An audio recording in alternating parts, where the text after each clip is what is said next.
Bonjour à tous, devant moi, j'ai un Samsung Galaxy S26 Ultra. Et si vous souhaitez avoir la photo en arrière-plan du panneau rapide, des réglages rapides, laissez-moi vous montrer comment faire.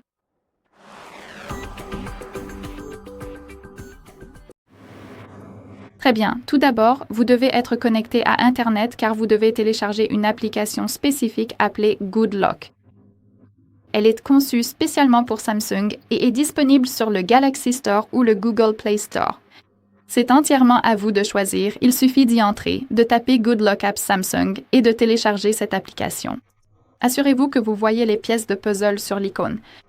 Faites-le simplement, laissez l'installation se terminer et ensuite ouvrez-la tout simplement.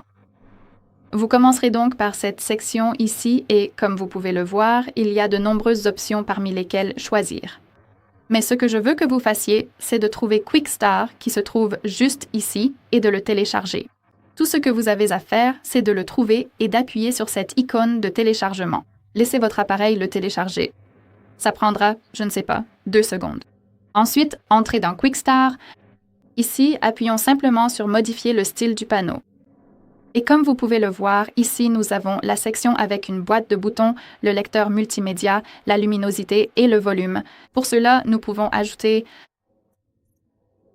la photo en arrière-plan, mais pas seulement, car ici, nous pouvons appuyer sur les boutons et ajouter la photo au Wi-Fi, au Bluetooth, au son, à la rotation automatique.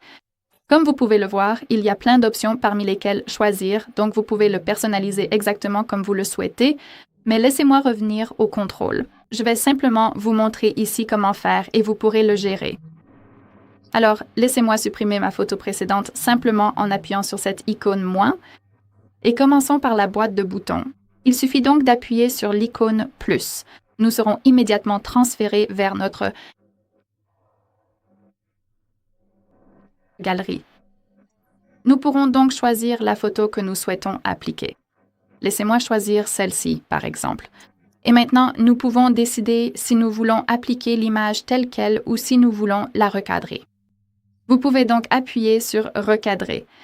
Tout ce que vous avez à faire, c'est, vous savez, simplement déplacer ce carré surligné afin de, vous savez, le positionner comme vous le souhaitez. Le carré surligné correspond à la partie de la photo qui sera appliquée. Faites-le donc comme vous le souhaitez et appuyez sur « Terminer ». Comme vous pouvez le voir, elle a été appliquée et vous pouvez le vérifier rapidement simplement en déroulant le panneau supérieur. Et comme vous pouvez le voir, c'est la photo que nous avons appliquée. Elle est un peu, vous savez, peut-être pas très nette, mais la saturation est plus faible, ce qui nous permet vraiment de voir les icônes et elle est appliquée à l'arrière-plan. Dans la même situation, si vous souhaitez l'utiliser pour le lecteur multimédia, la luminosité ou autre, il suffit d'appuyer sur l'option, d'appuyer sur la photo que vous souhaitez utiliser, d'appuyer sur « Appliquer » et ce sera défini. Vous pouvez immédiatement vérifier à quoi cela ressemblera. Très bien, et si l'effet ne vous plaît pas, il suffit d'appuyer sur l'icône « Moins » puis sur « Supprimer ». Voilà comment cela fonctionne, si vous souhaitez le retirer. Et maintenant, nous avons, vous savez, des barres irrégulières. Très bien, ce sera tout. Merci beaucoup d'avoir regardé. N'hésitez pas à vous abonner et à laisser un pouce en l'air.